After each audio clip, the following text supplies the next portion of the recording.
સર્વે ભક્તજનોને ઓમ નમો નારાયણ. જગદંબાના પૂજનના પ્રકાર વિશે આજે જણાવીશ કે માં જગદંબાનું પૂજનનો પ્રકાર શું છે અને કેવી રીતે થાય.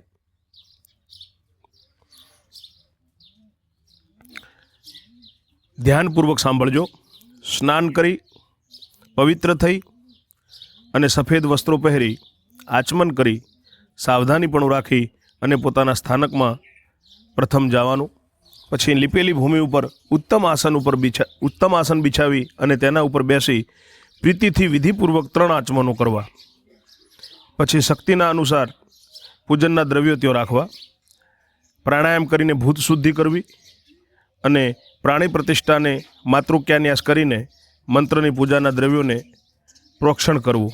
સંકલ્પ કરી અને વિધિસર ન્યાસો કરવા. સ્વદેહમાં પીઠની કલ્પના કરી અને તેમાં આંતરિક પૂજન કર્યા પછી બાહ્ય પૂજાનો આરંભ કરવો. ત્રાંબાના સુંદર પાત્રમાં શ્વેત ચંદનથી અથવા તો અષ્ટગંધથી ષષ્ઠકોણ યંત્ર કાઢવું અને પછી તેની ઉપર અષ્ટમંત્ર કાઢી ભૂપુર આળેખવું. પત્રોમાં નવાક્ષર મંત્રોના બીજ લખીને 9મો અક્ષર ડોડીમાં દેવીની પાસે લખવો. પ્રાણ પ્રતિષ્ઠાના મંત્રોથી કે વેદ મંત્રથી યંત્રની સ્થાપના કરવી અને મધ્યમાં આધાર શક્તિથી તે પીઠ મંત્ર સુધી પૂજન કરી દેવીનું આહ્વાન કરવું. મૂળ મંત્રથી આસનાદિ ઉપચારોને અર્પણ કરીને પછી ષટકોણમાં અનુક્રમે મંત્રના 6 અંગોની પૂજા કરવી અને 9 અક્ષરોમાં શૈલકન્યા અને નવદુર્ગાઓનો તે ભૂપુરમાં ઇન્દ્ર અને વજ્રાદિકનું પૂજન કરી અને યંત્રના અભાવે ભગવતીની ધાતુની મૂર્તિ કરવી. ને સદાશિવે જે પ્રમાણે કહેલું છે કે મૂર્તિનું ભગવતીનું પૂજન કરવું અને પછી સાવધાનીથી ન્યાસ કરી અને ધ્યાનપૂર્વક નવાક્ષર મંત્રનો અખંડિત મંત્ર જપ આરંભવો. જપના દશાંશથી હોમ કરવો. જેમ કે તમે 1.25 લાખ જપ કર્યા હોય તો એના દશાંશ 10મા ભાગની જે મંત્ર થતા હોય એટલી આહુતિ આપવી અને હોમના દશાંશથી તર્પણ કરવું. પછી તે તર્પણના સાંસ પ્રમાણે બ્રહ્મભોજન કરવું અને નિત્ય દેવીનો પાઠ કર્યા પછી એવી રીતે પૂજન કરીને વિસર્જન કરવું. નવરાત્રનું વ્રત પણ વિધિ સહિત જ કરવું. ચૈત્ર માસના શુક્લ પક્ષમાં કે આશ્વિન માસના શુક્લ પક્ષમાં નવરાત્રિના ઉપવાસ કરવા. આસો મહિનાની નવરાત્રિ આવે અને ચૈત્રની પણ આવે અને જપ કરવાના મંત્રો વડે સાકર, ઘી અને મધવાળા સારી રીતે રાંધેલા દૂધ પાકથી મોટો હવન કરવો. સુંદર બીલીપત્રોથી, રાતી કણેરના કુસુમથી અથવા સાકર મેળવેલા તલોથી હોમ કરવાનો. અષ્ટમી, ચતુર્દશી કે નવમી, આઠમ, ચૌદશ કે નમ તેના દિવસે ખાસ કરીને દેવીનું પૂજન અને બ્રહ્મભોજન કરવા. આમ જો કરવામાં આવે તો નિર્ધન ધનને પામે, રોગી રોગથી છૂટો થાય, અપુત્રને સારો અને તાબામાં વર્તનારો પુત્ર થાય, રાજ્યભ્રષ્ટ રાજાને ચક્રવર્તી રાજ્ય મળે અને શત્રુથી સંતાપ પામેલો પુત્ર પુરુષ ભગવતીના પ્રસાદથી શત્રુઓને મારવામાં સમર્થ થાય. જીતેન્દ્રિય થઈને આર્યે જે મનુષ્ય વિદ્યાની કામનાથી ભગવતીનું પૂજન કરે તેને દોષ રહિત અવશ્ય ઉત્તમ વિદ્યા મળે. બ્રાહ્મણ, ક્ષત્રિય, વૈશ્ય કે શૂદ્ર એઓમાંથી હર કોઈ જગદંબાની પ્રેમપૂર્વક પૂજા કરે તેને સર્વથા સુખ થયા વગર રહે જ નહીં. જે કોઈ સ્ત્રીઓ કે પુરુષો ભક્તિ વડે નવરાત્રનું વ્રત કરે તેને અવશ્ય મનવાંછિત ફળ પ્રાપ્ત થાય છે.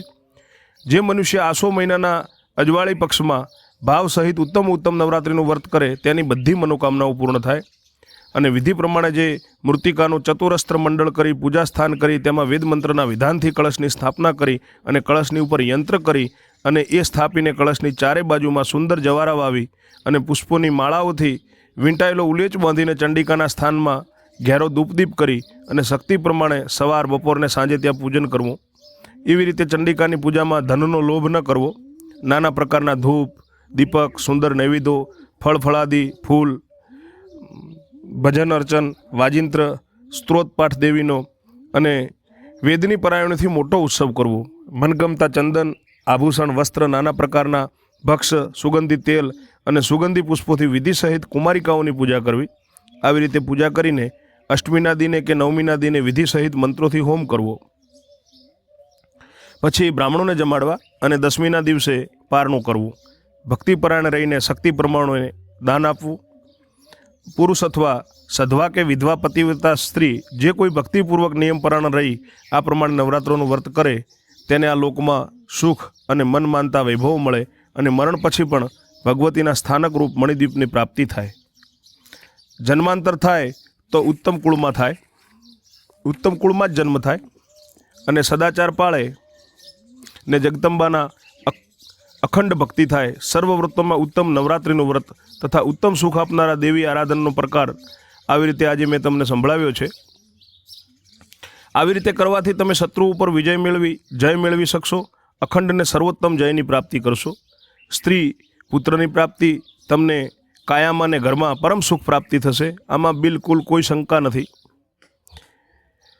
સર્વ મનોરથને પૂર્ણ કરનારા અને સૃષ્ટિને સંહારનાર કરનારા તે મહામાયાનું આરાધન કરવાથી ખૂબ માન મળે છે અને સંસારના ઈચ્છિત સુખો એ પણ મળે છે. ભગવતીની જે પૂજા કરતા નથી તેવા સંસારમાં ઘણા દુઃખથી પીડા પામે છે, અનેક રોગોથી હારેલા જ રહે છે અને શત્રુજયથી પરાજય પામેલા રહે છે.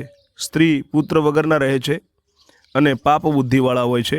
પરલોકમાં પણ એ નરકના ભોગતા બને છે. તો બીલીના પત્રો, કણેરના પુષ્પો, કમળો અને ચંદનપત્ર કુસુમથી જેઓ જગદંબાની પૂજા કરે છે, આ પ્રમાણે જે મેં વર્તન કર્યું, વર્ણવ્યું છે તમને, એ પ્રમાણે જેઓ કરે છે તેઓ અત્યંત વૈભવશાળા થાય છે અને શક્તિની ભક્તિમાં પરાયણ ધર્માત્મા પુરુષો ધન તથા વૈભવના આનંદોવાળા, વિદ્યાવાળા, માનવાળા અને સઘળા ગુણોની પાત્રતાવાળા થાય છે. વેદોક્ત મંત્રોથી ભગવતીનું પૂજન કરનારા જનો તો આ લોકમાં ઉત્તમ રાજાઓના પણ મુખ્ય સરખા જ બને છે. તો શ્રોતા મિત્રો, જે મને મા ભગવતીની કૃપાથી મેં જે જાણ્યું અને આપ સર્વેને સંભળાવ્યું છે તેમાં કોઈ ભૂલચૂક રહી હોય તો મા ભગવતીની ક્ષમા ચાહું છું. આપ સર્વેની પણ ક્ષમા ચાહું છું.